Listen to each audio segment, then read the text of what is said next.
Hello and welcome to Toastmasters in the Community. I'm your host, Fran Okeson. With me today is Rachel Weiss, who is a Club Growth Director for District 83, who after the meeting in May will elevate herself to Program Quality Director. And how do you say your acronym? PQD. PQD. PQD. Oh, all right. That's all right for girls up there, but I don't know if a guy comes up behind you and we have to call him PQD. We'll see what happens in a couple of years. Anyway, Rachel, I do want to thank my crew for coming today. Last month we had to go home in a blizzard, and I'm very glad. That's why I asked you to please email me, because you had the furthest run at, what, an hour and a half from here? Yes. So I figured, I watched my computer, and all of a sudden you said, I got home, and I figured, oh, thank goodness you got home so everybody else did. All right, folks, I know I've been saying this for the last month, and then on my first show this morning, that our next show that will be taped on March 4th is going to be very special for two reasons. On the first show, we're going to be celebrating the 90th birthday of American artist Gregory Perillo, who is one of my neighbors in Tottenville. And I would like to show you two of his paintings, the pictures of, so you can see. If you don't know his works, you can always Google on gregoryperillo.com, and you can find out anything you'd like to know about Greg. He will be here. We've been celebrating his birthday each year for the last few years. And if they'll put up Greg's favorite Yankee. This is Joe DiMaggio playing in his prime, and Greg calls him Joey D, Joe D. And I think that picture is great in color. It's really good. In my book, it's only black and white. The other picture I'd like to show you is a beautiful little Indian girl, because I met him when he was painting mostly Indians, and I got her name from Greg. Isn't she adorable? She is adorable. When you see the picture, her eyes and the little dimples in her cheek, and that's Blue Spruce. And I think she's one of the sweetest little people that ever got painted by a master painter. Anyhow, Joel Babula did an hour-and-a-half DVD of Greg, and so far I've seen it. I usually do a lot of writing at night, so I get up to go to bed about 6 in the morning, and I always go to 34 just to see if our show is on. And twice this week I saw Greg's show for the last hour. I missed the first half hour, but I have a copy of the tape, because Peter makes some tapes for his friends, so he always lets me keep one for myself. Oh, that's good. But one of these days I'll see the first part of Greg's life on there. All right, so let's go into the show, and I'm glad you're with us today, Rachel. And every time they turn on the light over there, I figure, oh, thank goodness you are an engineer and you made those little lights for us instead of carrying that big box, which we used for many, many years. Yeah. The first president of our North Shore Club way back in '94 built that for me, and when he moved on, he said the lights are yours from now on, but lugging that big box with everything. Yes. But thank you so much for your engineering skills. Anyhow, I'm finding out more things about you all the time. We have to have you go up there and maybe sing. Do you sing opera? No. What do you sing? Contemporary music. Really? See, I like classical, and I like show music. So when I get in the car, Peter goes, oh, we have to have that boring music. He calls it worse, but he puts on things that, I guess that's why I'm older than he is, because of that. Yes. But I never liked all that noise. All right, so let's start the show.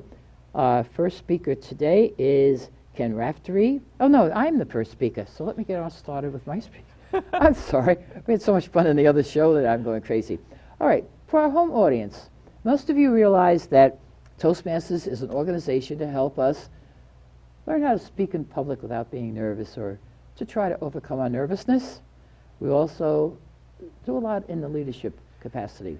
So people can come to us for Toastmasters for many reasons. Either their kids are in school now and they have some time during the day, or they have a new job and they want to improve their skills. Many, many reasons bring members to Toastmasters. There are 6 clubs in Area 64 on Staten Island. I am the area director this year, and I hope to be reappointed for the next year. We can serve 2 years, and then we have to sit out a year. But anyway, we all have our goals, and that's one of the things we tell people when you join Toastmasters. Come in with a goal and let us know what you want to achieve. We assign mentors, and as the mentors finish with one person and they get a little bit more comfortable with the Toastmasters program, they themselves become mentors. And like I said, I called you a mentor before because we're always learning from somebody who, I think I'm in longer than you, I'm almost 28 years, but Well, you're where I was many years ago, because I was district governor, Yes. what, 16 years ago. At any rate, I'd like to just show you, this I sent to my division director, Amelia Voiland, because I created this back when I was district governor of District 46, or maybe when I was legit in those days. But this, I didn't give Peter a copy, but it outlines the entire Toastmasters educational record for the year. And I put them in alphabetical order, no, in numerical order. So business leaders, my club 1033, is the first club. And every time we file an award, I fill in the person's name and the name, the date that I filed the award. I do file them online. For the most part, I file my own by mailing them in. This year, though, I gave them to other people who were officers of the club because I had so much on my plate that I just figured, oh, here, can you file this for me? And we did it that way. Usually I file it myself, but I can't do it online. They have to keep you honest at all times. So let's just move. The clubs go along, and Rachel, you can see, because next year you'll be the one in charge of the educational part of our district. If I'm elected. I'll be there, you'll be elected. When I'm elected. You were elected last year, I was Yes. there, and I brought the proxies, so, Yes. we go up the chain, But anyway, and I'm hoping that Amelia will stay on for another year. I had a wonderful time working with her as my boss in Toastmasters. But some clubs do a lot of work, some clubs don't do as much. And the thing about No Limits, which is the one I'd like to highlight, we're President's Distinguished because we have the goals. However, or I guess, no, I think 2 more people. So we'll be Select Distinguished this year. We've been President's Distinguished the last few years. But the thing about the members of this club is you're all in other clubs. How many clubs are you in? 3. 3. 3 other clubs. All right, well, I'm at 5 on Staten Island. I couldn't go down to St. George anymore because they're building the wheel and all that business, and it was just too far to drive. And I know that Paul's many clubs, Kevin's in a few. I was at the first meeting of Kevin's first club when he came in. It was a hospital group. Can't remember, they changed their name anyway. And I saw this very nice gentleman over in the sitting against the wall, and I figured he doesn't look like a nurse. I found out many years that he was an executive of some sort over there in that hospital. He'll tell me again the name of the hospital. So for the folks at home, let me just tell you what we do all year. As an area director, I keep the pulse of the clubs. I happen this year to hold 12 offices in the 5 clubs in which I belong. It's just we have low membership in our clubs on Staten Island. This club has 22 or 23 people. I have dues coming from 1 more person if he remembers, which I hope he will. But we need membership. We can have the thing with business leaders. We haven't been meeting at our regular site. We've been having joint meetings for the last couple of months with the Smedley's Advanced Club. And from that joint meeting, one of the members of business leaders completed her basic manual, and she asked what she had to do to become an advanced member. And I told her exactly, and we filed her, and now she's well into her going for her bronze. And she may have the bronze before the end of this year. Very devoted, doesn't miss meetings. That's the biggest clue. You have to attend your meetings. If you're going to miss a lot of meetings, what I do on Staten Island, I tell everybody, Smedley's has, I think we have 11 members, but not like Ann lives in Jersey. And when she knows the weather's bad or she has to work, she just lets me know she can't come. Other people have other problems. But I tell people we have time at Smedley's, right near the Outer Bridge crossing. So if I know somebody can't make it, we let them come and do a joint meeting. I filled out this form when I did the visit for No Limits. It took me 1 hour and 9 minutes because it's 6 pages, very tiny, tiny writing, and I have to outline everything we do as a club. The next one I did was the Staten Island Club, and it took me 50 minutes. And I said to Peter, I'm doing a visit, don't come anywhere near me because you're timed. Everything is timed, and you don't want to be timed out and have to start all over again. So I take the phone off the hook, and I just concentrate on that screen, and I can't see it anyway. It's a good thing I know the screen, because with my eyes, even with the magnifying glass and glasses, it's tedious doing this. But anyway, that's what an area director's life is like, and as you go up the line, the things get harder and more time-consuming, but you love every minute of it. Absolutely. Every minute of it. So that's it, and I just wanted the people to know that we don't just talk and have fun. Sometimes there's a lot of record keeping and a lot of paperwork involved with Toastmasters. But if you didn't want to do it, you wouldn't be paying the bucks to do it. Right. Correct? Anyway, that's the end of my speech, and I hope everybody enjoys it. And I hope we get members from this. Now I can make my side of the table look as clean as yours. See, I'll even move my cup of water over here. Okay, now we're moving right along. Our next speaker is Ken Raftery. Oh, there you are. I love it when people are where they're supposed to be. When I look up, they miraculously appear. Ken, you're doing speech number 8, which is getting comfortable with visual aids. On this show, the speeches are 5 minutes, except for our roll-in that we'll talk about in a few minutes. And Kevin is your evaluator. And Ken, as people that watch us on a regular basis know that Ken played sections of piano music songs last month. Now you're doing those 60 songs, and let's all hear what Ken's going to do with those 60 songs. Ken, I'm very anxious to see what you're doing. Ken Raftery. Well, thank you, Fran, fellow Toastmasters and viewers. Yes, at our last meeting, we did name that tune, and I broke it down by decade, the 60s, 70s, 80s, 90s, and today. But I have to say, overall, my favorite decade of music is the 60s. And I'm just grateful there is an eBay, because I actually wasn't even alive in the 60s. So without eBay, I don't know how I would get my hands on all the sheet music, because the songs are out of print. Now, I have to say, as far as sheet music goes, I prefer the single sheets. I'm not a fan of these songbooks that have 100 songs in them. And I also like the cover image. It's like very important to me. I like a photo of the artist, and I don't mind if it's used. If anything, I like it when it looks really old. So I'm not going to be playing songs today. I'm just going to be sharing some of my favorite 60 songs and showing you some sheet music. And some of it's hard to find. Like, I've always wanted Leader of the Pack, but I can't find it. That one's pretty rare. But I'm going to start with a song that you might know as a 70s song. Were you aware that it actually was first recorded in the 60s? Angel of the Morning. The original artist was Merrily Rush. Now, it's funny, as an experiment, I played the melody for my students. I finished a lesson 5 minutes early, and I had a theory as to what they would say, and I was correct. They thought that I was playing Angel by Shaggy. If anyone's ever heard that, Shaggy actually uses the melody of that song, but he changes the lyrics. So that was an interesting experiment. And there were other songs that you might know as 80s songs, but did you know that they were originally 60s songs? For example, A Groovy Kind of Love. You know that as a Phil Collins song. It was originally the Mindbenders in the 1960s. Samantha Fox sang I Only Want to Be With You in the 1980s, but Dusty Springfield was the original artist in the 60s. How about Bananarama sang Venus in the 80s, but the original artist, Shocking Blue, in the 60s. And how about Bow Wow Wow sang I Want Candy in the 1980s. That too was originally a 60s song. I believe the artist was the Strangeloves. Now here's an example of a bad cover. I would like to see the artist, not some hearts or so. Last year I was listening to Sirius XM. My favorite stations is 60s on 6. And the DJ said, if I was told I could only listen to one song till the end of time, this is the song I would choose. I was, wow, what song is he going to pick? I honestly don't think I ever heard the song before, but I went home and looked for it on eBay, and there was only one copy available. I snatched it up. How many of you know it? The End of the World by Skeeter Davis. Some other great melodies.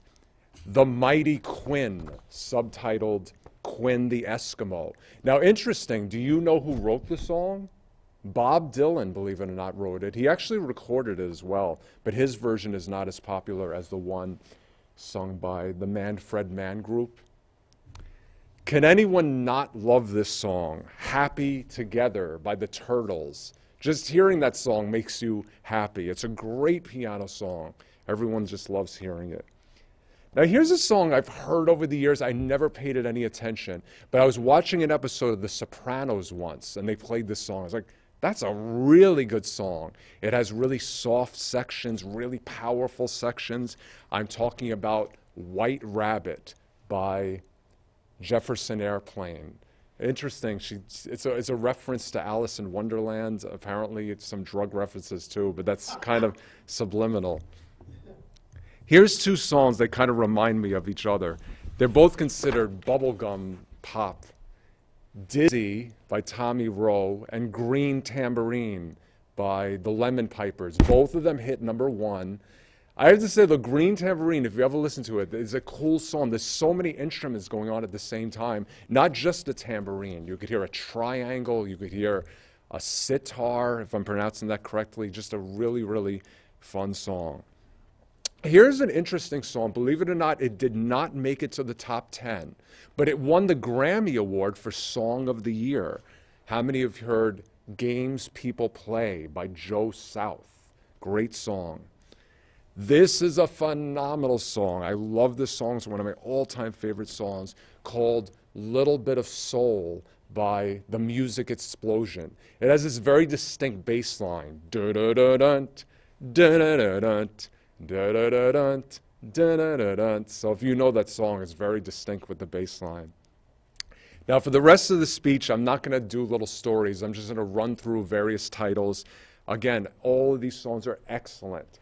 San Francisco, Be Sure to Wear Some Flowers in Your Hair. That was written by John Phillips of the Mamas and the Papas. King of the Road by Roger Miller, great song. From Me to You by the Beatles. Again, this looks kind of old, used. It doesn't matter to me. I like it better that way.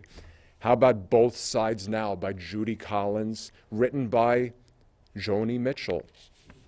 Get Together by the Youngbloods. They play that in Forrest Gump. Good Lovin' by the Rascals. Judy in Disguise with Glasses. Again, a disappointment because the cover doesn't have a photo. He Ain't Heavy, He's My Brother. A wonderful, wonderful song. But this is hard to play on the piano. I don't really play this one. It's too difficult. Wendy. They played that in an episode of Breaking Bad once. Monday, Monday by the aforementioned Mamas and the Papas. Expressway to Your Heart by the Soul Survivors. I could keep going. I could probably take up a whole taping with more songs, but I'll leave it at that. And if you want to find any of these songs on YouTube, you'll have nothing but listening pleasure. Madam Toastmaster. Thank you very, very much, Ken. Very interesting. I think I only recognize two of them. As I said, I like classical music. You like classic? Oh, boy. All right, our next speaker is Kevin Thompson. And Kevin, you're doing number 7, and that's Research Your Topic. You have 5 minutes. Oh, Joe Maurizio is your oh, I thought that would be very nice. You evaluated her on the first show, and now she can evaluate you on the second show. All right, I like your title, The Hidden Truth. Let's all welcome Kevin Thompson. Fellow Toastmasters, guests, Madam Toastmaster, and our audience at home.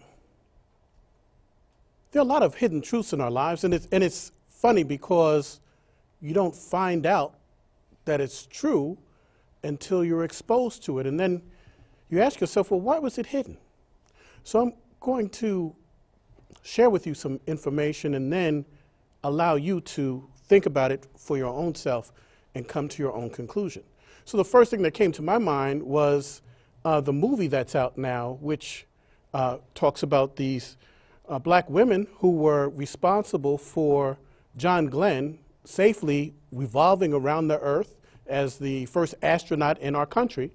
And it was because of the math that they did to actually prove that he could go up in space, revolve around the Earth, and return to space safely. And if you have not had the opportunity to see it, I would recommend that you go out there and do that. And the question is, well, why was that a truth that was hidden? Then you hear about the lost tribes of Israel. And like, well, why are there lost tribes of Israel? Did they lose their way? Did they not have a GPS? You know, God wasn't looking out for them. This is God's chosen people. How did they get lost? So, and then you say, well, how does a people get lost? Well, they get lost because they lose their native tongue. They're oppressed, and so they have to leave the land that they're from. And their religion is persecuted because they're not allowed to practice it. And then people hunt them down because they don't like them. And as time goes away, people move farther and farther away from who they are. And generation after generation after generation, without a good oral history, soon forgets where they come from. And I'd like to take you back to that time where the Israelites were being held captive by the Egyptians. And Moses took them out. And they were out in the wilderness, and they were very upset with Moses, and then the Egyptians were coming to them, and Moses, through faith with God, parted the sea so that they could go across. And then when the Egyptians decided to follow them, because they were going to try to kill them, and this was after all the pestilence that God had poured on the Egyptians, and that's the only reason that the Egyptians let them leave, God closed the waters and covered them. So you hear all of this about God looking out for his people, for the Hebrews, and you wonder, well, how is there a lost tribe? So the Bible, which is something that I read, and if you're like me, you may read it often, and it's separated into two books. It's separated into the Old Testament, which is known as the Torah, and the New Testament. So the Old Testament talks about the coming of a Messiah, and the New Testament talks about the Messiah actually coming. Now, Christians believe that the Messiah has come and died and was resurrected, and the Old Testament still are looking, those people that follow that are still looking for the Messiah to come to earth. And in that book, in the Torah, is a book which is known as Deuteronomy. And I would like to just share one thing that I read in Deuteronomy for you that I thought that was very interesting, and I think that you'll find it too. And this is the 28th chapter of Deuteronomy, and it's the last verse. And it reads, "And the Lord shall bring thee into Egypt again with ships by the way of I spake unto thee." Of course, this is the King James Version. "Thou shalt see it no more again, and there ye shall be sold unto your enemies for bondmen and bondwomen, and no man shall buy you." So I read this and I'm like, well, wait a minute now. I know that God saved the Hebrews from the Egyptians by the parting of the sea and then covering them up. So why would they talk about in the Torah about the Hebrews being taken away in ships to Egypt? That's strange. So who do you know that were people that were taken away in ships and enslaved to a land that they did not know? Think about that for a minute. I'd like to show you something that we're all familiar with, our dollar bill. And if you look on the back of it, you will see that it has on this side the symbol of a pyramid. And we know that pyramids were a symbol that was used in Egypt. And above that symbol on the dollar bill is the all-seeing eye, which is known as Horus, which was a god of Egypt. So I ask you, is this verse here in the Torah talking about people that were taken from their land, lost their religion, lost what they've known, lost their native tongue, and brought to a country that they did not know, whose symbol on their money is the pyramid and the Eye of Horus, which were symbols of Egypt? It's a question that may remain unanswered, but I'd like to encourage you to continue to read the Bible because the Bible, in my mind, is an acronym which will prepare you for heaven, and it's basic B, basic Bible, B-I-L-E, basic instructions before leaving earth. Madam Toastmaster. Thank you very much, Kevin. It's an eye-opener. Now, for the control room, please, I'm going to do the 2 table topic questions and then the roll-in. If that's all right with the people in the control room, they can bang on that window. Otherwise, after the roll-in, I don't think they'll understand that we have 2 table topic questions. Okay, I see Sue running, so I guess it's all right in the control room since she's out. Yes. Hi, Sue. I didn't go over this with them about what we're cutting in. All right, what we're doing is, at the end of this tape, for the home audience, you will see an interview that Rachel Weisz did in Washington, D.C. during the Summer International Convention, and it was an interview with Ambassador Vincent Akobi from Lagos, Nigeria, who joined No Limits Toastmasters, and that will be rolled in because you did that there, and I'm looking forward to seeing how they do it in the control room. All right, Sue, it's a very easy question. Sue, when you meet a new person for the very first time, how do you come to realize that that person will become a big part of your inner circle? Sue Brooks. Thank you, Madam Toastmaster, studio audience, visitors at home. How do I know that person will become an integral part of my life? Integral. Integral part of my life? Good point. I try to keep an open mind, and I try to welcome everybody. But with any relationship, you start off slowly, and you build and build. I try to be the best person I can be. I try to stop talking for a few moments and let the other person speak. Building relationships takes time, and you don't know right off the bat if the person will become a close friend, a mere acquaintance, somebody with whom you wind up having a long relationship with or not. But you hope for the best. You keep an open mind, and you have a mutual conversation. And as with everything else, it takes time to build trust. It takes time to develop a relationship. For me, I'd like to find out what makes the other person tick. What do we have in common? What are our differences? How can we help each other? It's all about building relationships, building trust, and seeing how you can help the other person. Madam Toastmaster. Thank you very much, Sue. Now we'll ask Ken to come up. Ken, if you were planning a cross-country train vacation, which novel would you like to take with you and why? Ken Raftery. Can't have anything to do with music now. Thank you, Fran, fellow Toastmasters and viewers. I hope I segue a little. I don't know if I would use a novel. I would use a nonfiction book.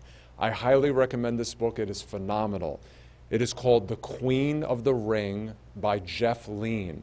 It's about a woman wrestler from the 1930s. She was a champion for 18 years, I think, until the 1950s. Mildred Burke. It is a fascinating book. You don't have to be a wrestling fan.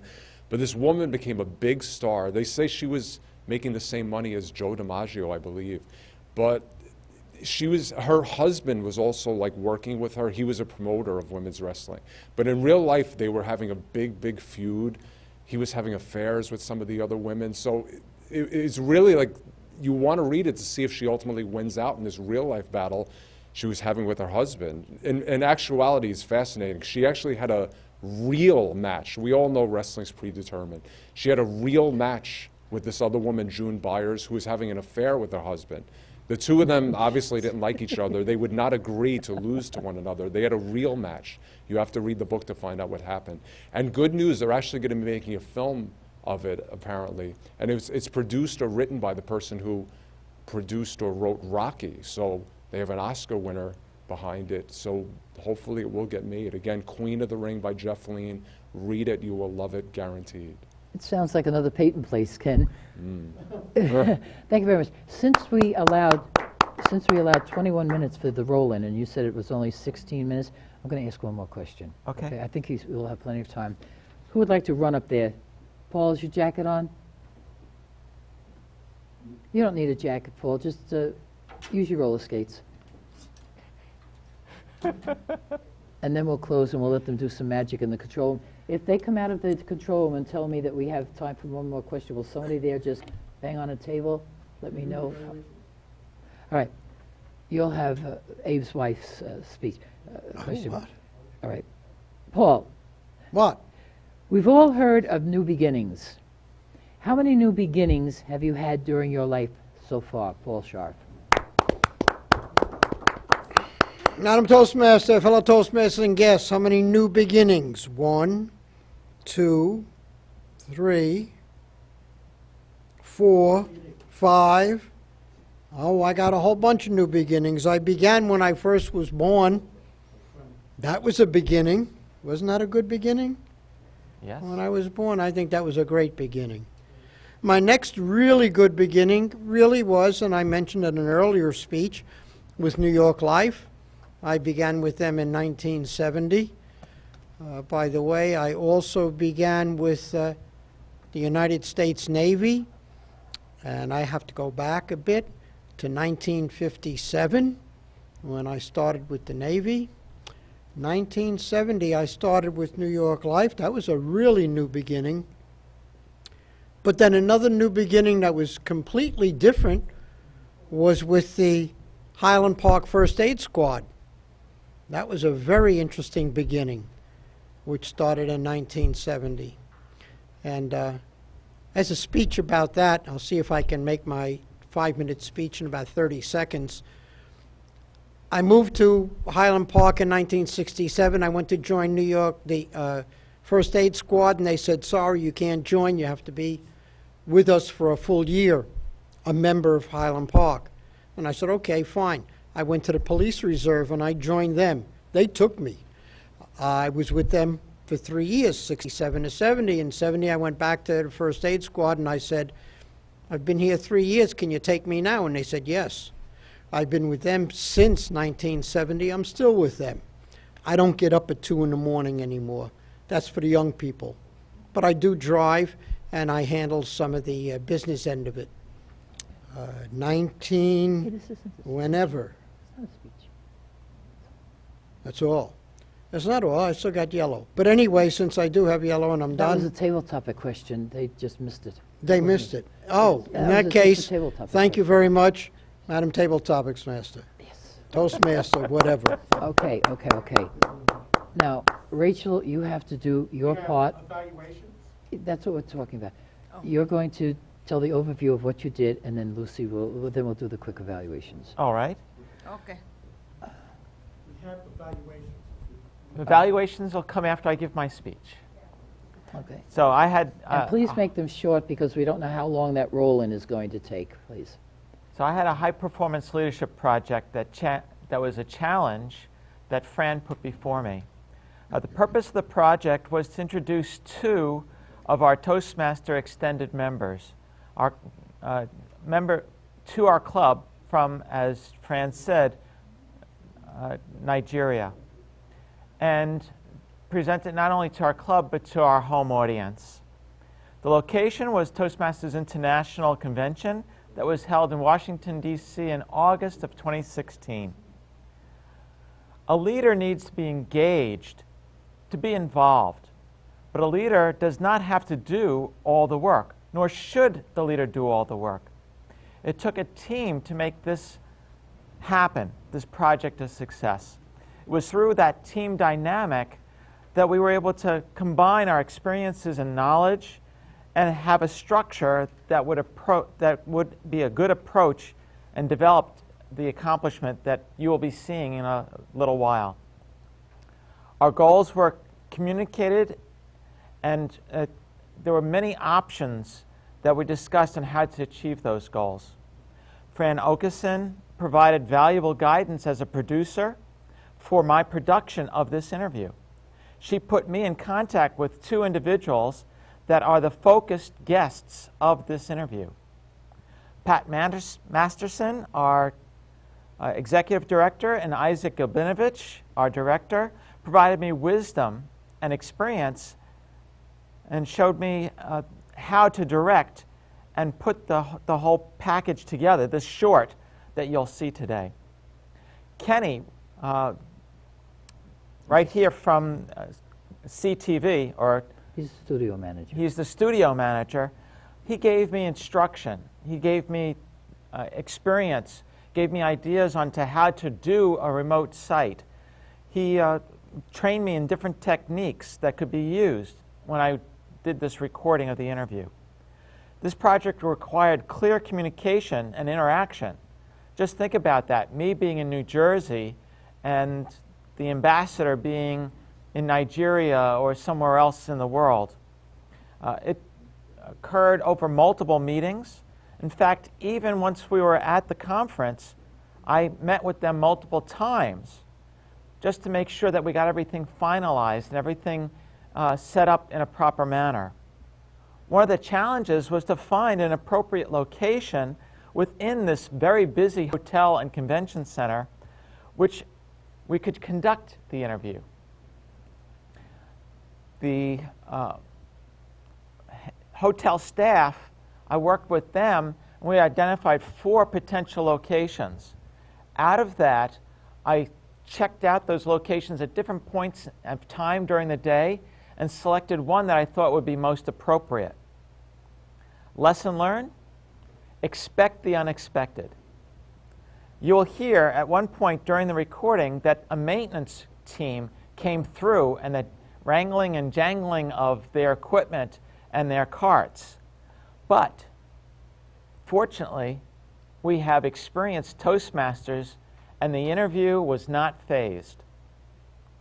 It was a great experience, and I look forward to being able to do something like this again and helping someone else perform a remote studio program.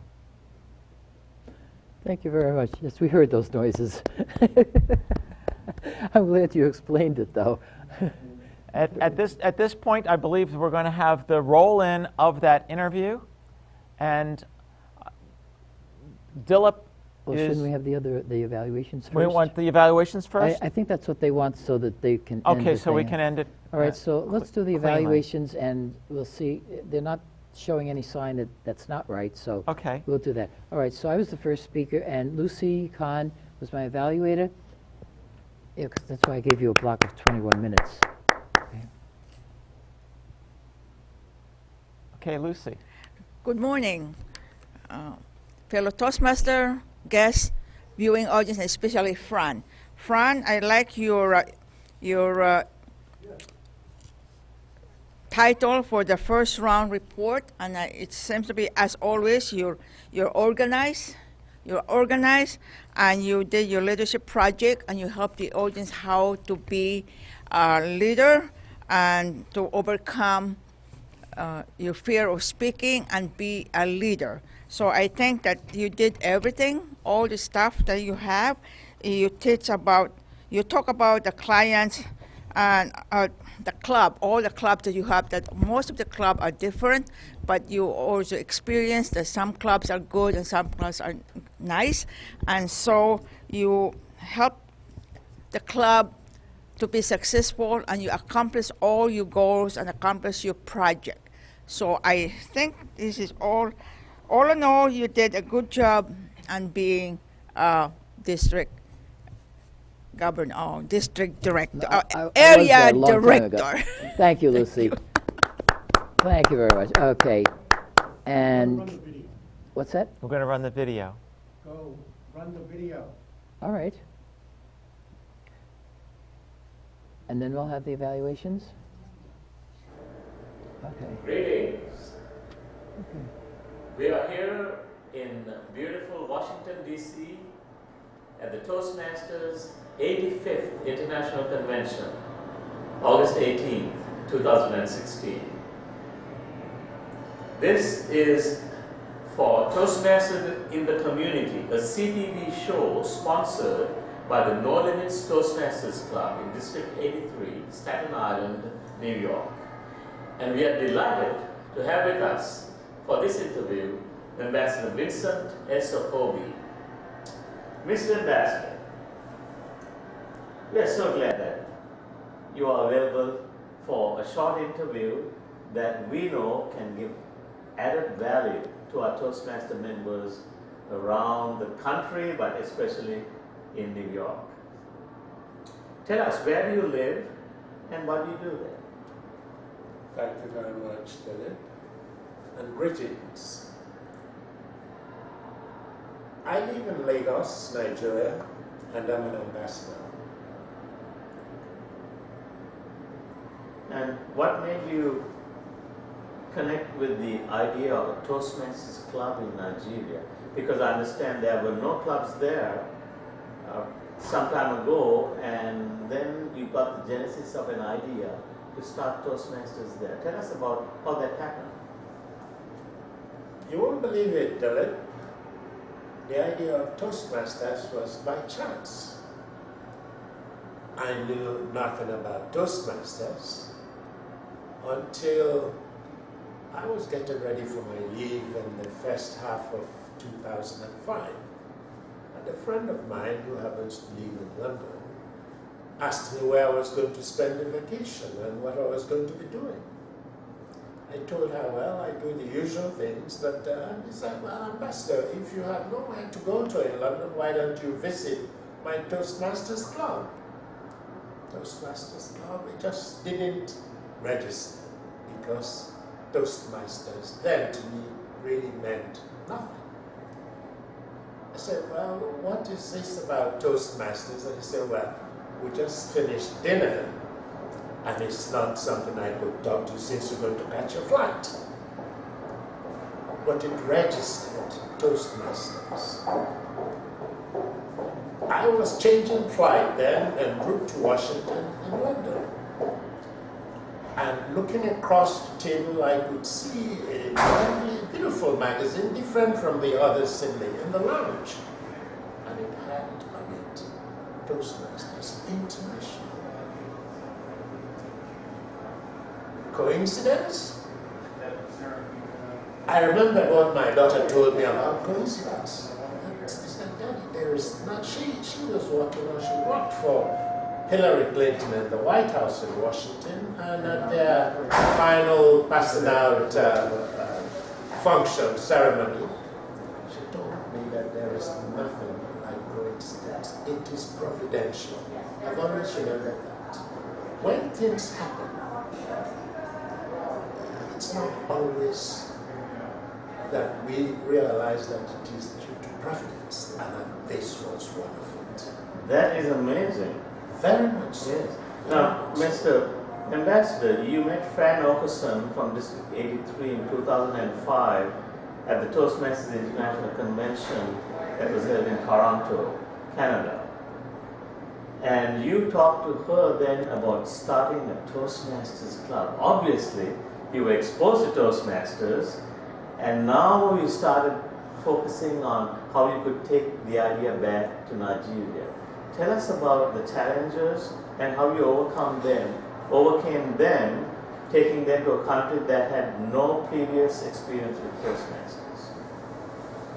I had time to read the magazine Toastmasters, and when I got to Washington, I tried to make the contacts that were in the magazine. And all the phones that I called went into voicemail. So I called one of the numbers in California. And they said, oh, but everybody was in Toronto. I said, Toronto, what's happening in Toronto? He said, oh, it is the International Convention of Toastmasters. So I packed my bag and baggage and went straight to Toronto. I called my wife, I said, yes, I just landed in Washington, but I'm off to Toronto. And she said, Toronto? You know, in my native village, there is an anecdote that says that if you see a rabbit in the afternoon, something is pursuing it, or it is pursuing something. I said, well, honey, I am not being pursued by anybody, but I am pursuing something in Toronto. So I went to Toronto.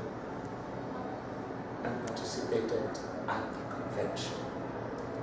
I have been an ambassador, and I've been blessed with visiting several meetings and conventions globally. But what I saw in Toronto, like what is happening here now, was just awesome. I was so impressed with what I saw. And I spoke to the incoming and the outgoing directors of Toastmasters and asked them what the problem was in going to Nigeria. Why are they not in Nigeria? Of course, they said, well, we really don't know why we're not in Nigeria, but Ambassador, if you can carry the ball, why don't you?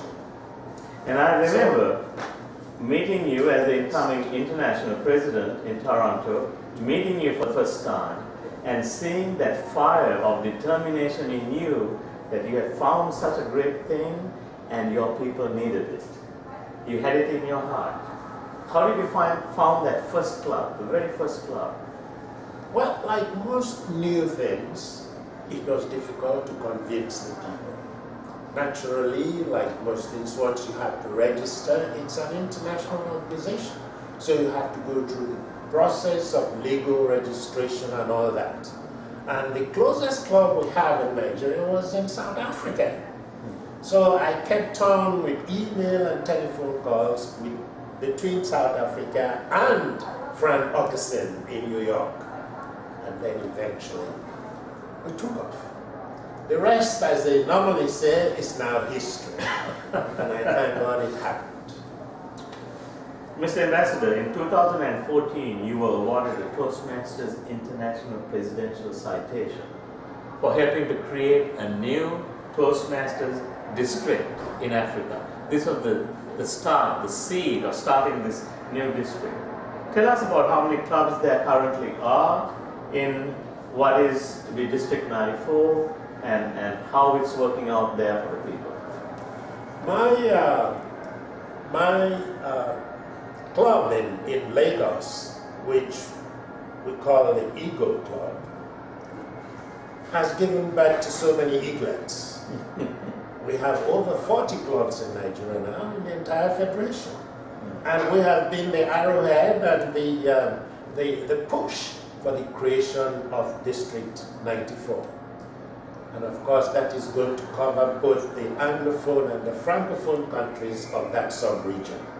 So it has taken us quite an interesting time, an interesting journey, but we are getting there because it has now opened a big vista of possible interest in Toastmasters in the entire sub-region of West Africa. This must give you a great sense of satisfaction. From an idea formed in 2005 to now having more than 40 clubs in Nigeria. This is kind of magic, isn't it? Very much so, Dilip, very much so. But I must say, I owe a lot of that credit to a lady called Fran Augustine and a gentleman called Dilip Abad-Sen. I don't know if those names, mean anything to you, but those were the people that really held me by the hand and took me through that journey. But congratulations. But you also recently joined District 83, a club in District 83, the No Limits Club. Now tell me about this international connection you have with the club in District 83 in New York and your clubs in Lagos. How is that working out? Well, when you remember in Nigeria, if you just flip back to your geography of Africa, here is Nigeria. Our closest club then was South Africa, and the other contact was in New York. So it was the influence and the impact and the assistance I got from these two clubs that actually gave birth to our club in Nigeria. So whatever we can do to sustain the relationship internationally, we would always do. That's why we felt very happy to be invited to become a member of the club in New York, and we will definitely use that as an avenue to internationalize Toastmasters in West Africa and Africa eventually. What a wonderful international connection. And you know, there's something we share in common. We are both members of District 83's No Limits Toastmasters Club, and our videographer, Rachel Weiss, who is the club growth director for District 83, is also very much involved in No Limits Toastmasters in District 83 and now internationally. We are all part of an international family. But before we close, Ambassador, I'd like to go to the human side of things. It's one thing to start clubs, but we know we start clubs for human beings. And can you tell us about one or two people that come to mind whose lives have already been touched by the Toastmasters program?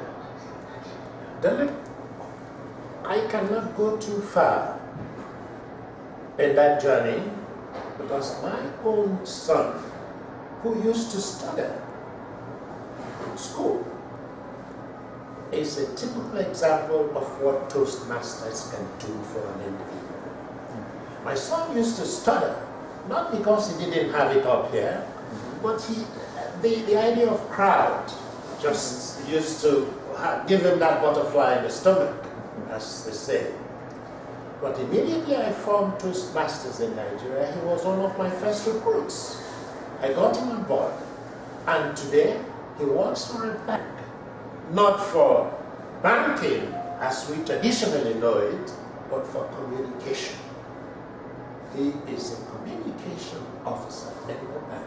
Can you imagine now talking to the people, talking to Nigerians, talking internationally for somebody who used to study?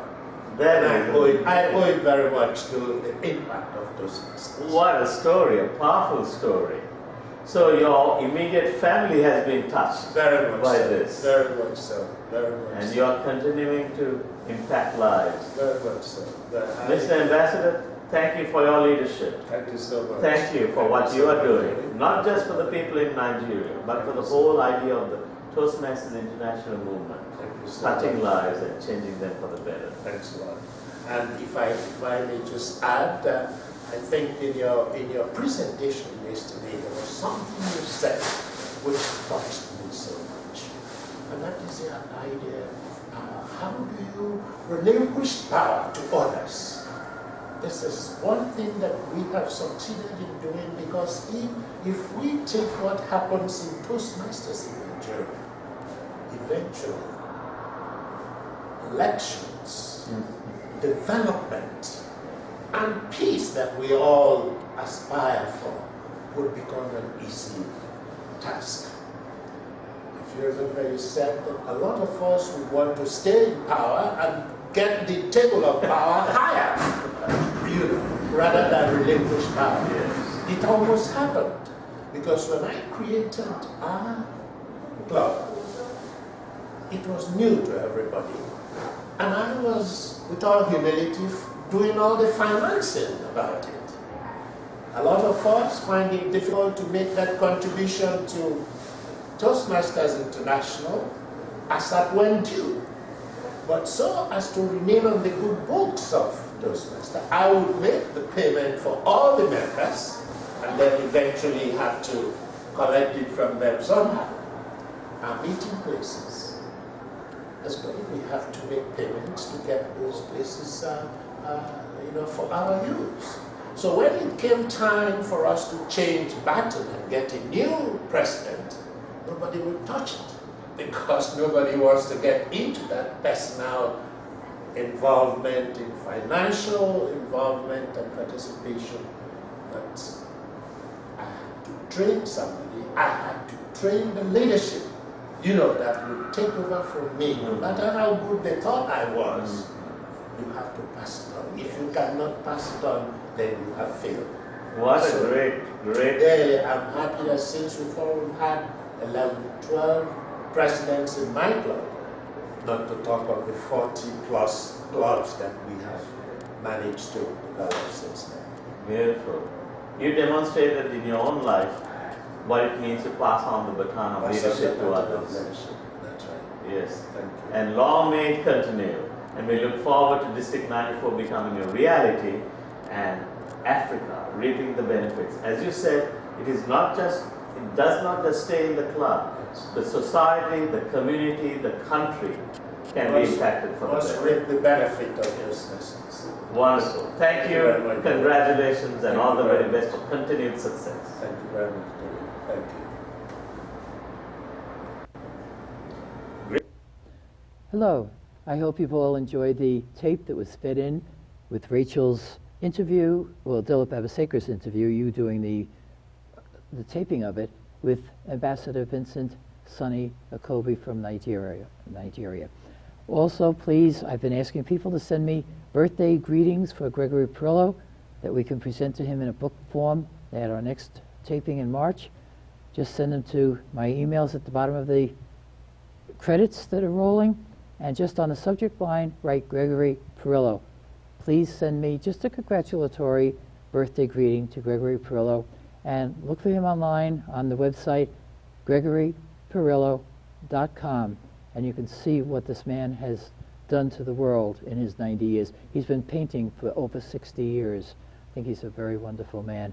And Rachel, we'll be sorry that you won't be here next month, but we'll get you back on April Fool's Day, and we're looking for speeches that have to do with silly things that happen on April Fool's Day. Yes. Okay?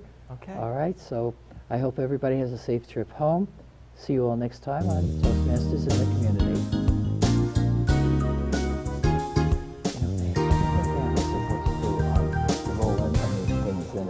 My mind just went like this.